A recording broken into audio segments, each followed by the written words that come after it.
Hello friends, today we are going to learn very interesting biofertilizer from your syllabus under the unit biofertilizer industry. My friends, that is Azolla biofertilizer. Actually, it is my and yours also. There is a responsibility. First, you will have to get idea about or get clear about the title of the today's our lecture. In the title, Azolla is there. First word is Azolla. What is Azolla? Azolla is an organism. It is actually a pteridophyte. It is actually a pteridophyte, and it is an aquatic pteridophyte again. It is an aquatic fern, free floating fern, isn't it? And very interesting thing is that this free floating fern actually provides a nitrogen as a biofertilizer, isn't it? Now, but in association with anabena. Anabena is a cyanobacter, or it is a, we have to say that, blue-green algae. Each and every word, my friends, you will have to make it clear first of all.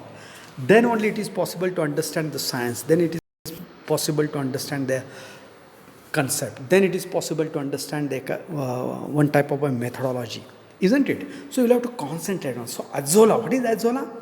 Azolla is a free floating with its root system showing association of a nitrogen fixing blue-green algae member, that is anabena, isn't it? Now, what is biofertilizer?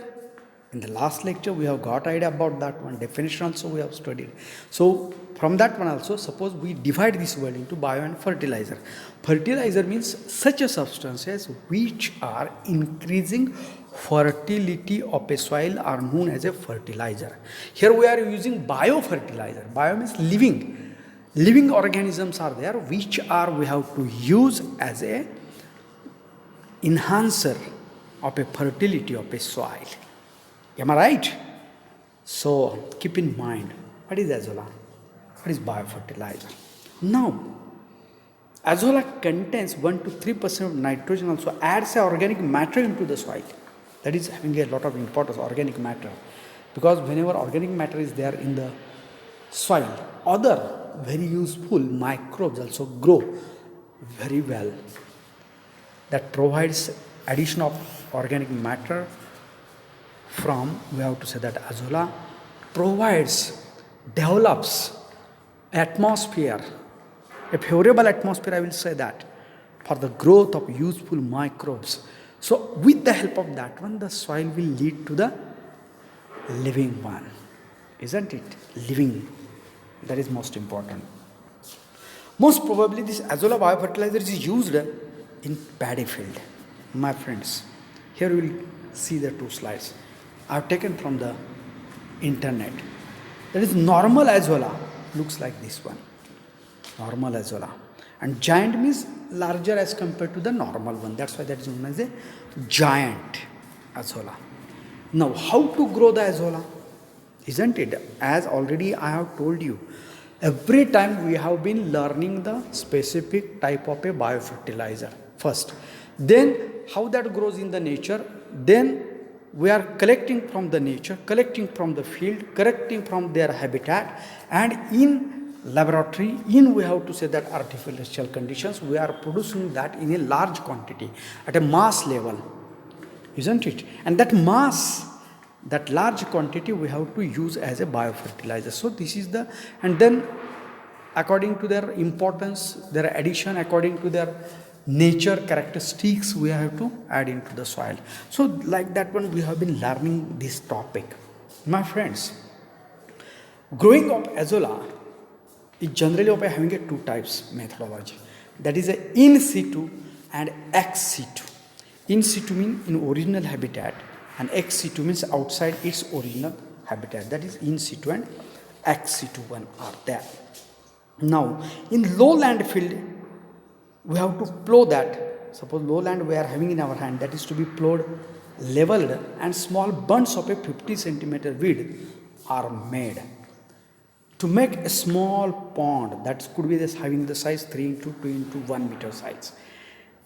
3 meter we have to say that long 2 meter breadth, isn't it? And 1 meter deep. 3 as to 1 as to, 3 as to 2 as to 1 meter size we have to. Only 10 to 15 centimeters standing water is to be allowed in the ponds. 10 to 15. Because one thing you have to keep in mind, friends, this azolla grows in a shallow condition, shallow water condition. उथळ पाणी, shallow water condition. कमी पाण्याची depth असलेल्या ह्याच्यामध्ये, खोल depth असलेल्या ह्याच्यात नाही वाढत ते. Only 10 to 15 centimeter pond. The green azolla 50 to 20 gram per square meter plus P2O2 through the SSP add 20 kilogram per hectare along with the fardan. 1 kilogram per kg of azolla is mixed and released in the pond, maintaining to the 10 to 15 centimeter of the water level for further growth and multiplication of the azolla. We have to leave that pond after addition of all these things. Now azolla multiplies rapidly and forms a green mat like a carpet on a water surface of the pond in just 2 weeks. 2 weeks takes place to grow, cover the whole surface of that 3 into 2 into 1 size pond. Now this green azolla is harvested in a bamboo basket and transferred and released into the transplanted rice plate for further multiplication. As a dual cropping with rice for fixing the nitrogen to the rice crop. Harvested green azolla could be converted into a compost by pounding into the pits for a month, which is then used like a farm yard manure for other crops grown under the upland situation. My friends, in paddy field, we know that there is a water. In that paddy field, we have to add a culture which we have produced in 3 into 2 into 1 pond. That is also one of the method of application or using of a azolla as a biofertilizer, and there that azolla will be helped again get multiplied, isn't it? But whenever we want to use that azolla as a farm yard manure, at that time we have to collect the azolla, add into the pit, isn't it? Pound into the pits, and again close that pits with the help of from upper side with the help of a soil, and then after 1 month you have to take out the farm yard manure which is produced because of composting of a azolla. During summer, green azolla is harvested at an interval of 15 to 20 days. But during the winter growth, the azolla becomes slow due to the moisture stress and low winter temperature. Hence, azolla can be harvested at 20 to 30 days interval during the interval. So, this pond we have prepared, suppose we can see here, and in that pond upper green layer, that is of a azolla because of azolla growth. Contribution, basal application of a green azolla manure 10 to 12 tons per hectare increases soil nitrogen by 50 to 60 kg per hectare and reduces 30 to 35 kg of a nitrogenous fertilizer. So that is most important. It releases the release of a green azolla twice as a dual cropping in rice crop adds 500 kg per hectare enriches soil nitrogen by 50 kg per hectare and reduces the N requirement by 20 to 30 kilogram per hectare. So we know that actually most of times we are adding nitrogenous fertilizer, but when we will use azolla biofertilizer to that field, there is a no need, or there could be the, we have to say that we will be save more than 25 to 30% of the addition of a nitrogenous fertilizers if we add azolla into that one.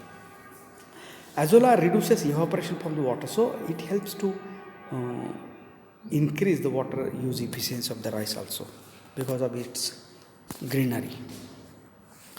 So, my friends, azolla is a genus of a small aquatic form commonly found in a natural water bodies like lakes, tanks, swamps, and backwaters of a slow-moving streams. So, already I have said you, this azolla grows naturally into the lakes, tanks, and swamps, backwaters of the slow-moving streams.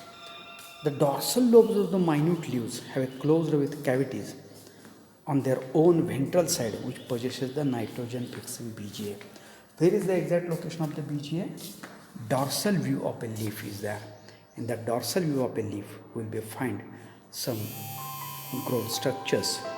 That is nothing but little bit, I have to say, the closed cavities are there, and on that ventral side it shows presence of a anavena. Azolla. That species is known as a Azolla. Anavena Azolla. Azolla is introduced into the rice field just after the transplantation and allowed to grow along with the rice crop. Azolla is very efficient in phosphorus accumulation, my friends.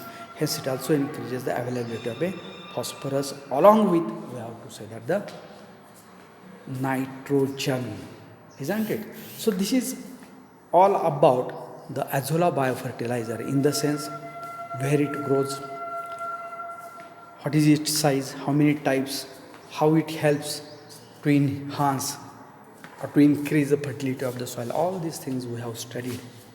But my friends, for your kind information, I will tell to you one most important thing which is useful to you, us in life, that our former President of India used to say that if we want to maintain the true relations with someone, जर आपल्याला एखाद्याबरोबर अतिशय आपलं उत्तम प्रतीचं नातं टिकवायचं असेल तर always believe in what we know about them. त्याच्याबद्दल आपण काय केलं आहे, त्याच्याबद्दल जे आपल्याला माहीत आहे त्याच्यावरतीच विश्वास ठेवा, not in what we heard about them. जर कुणी काय सांगितलं आणि ते आपण ऐकलं तर तसं त्याच्याबद्दल मत आपलं बनवू नका. आपली नाती तशा पद्धतीनं एकमेकापासून तोडू नका.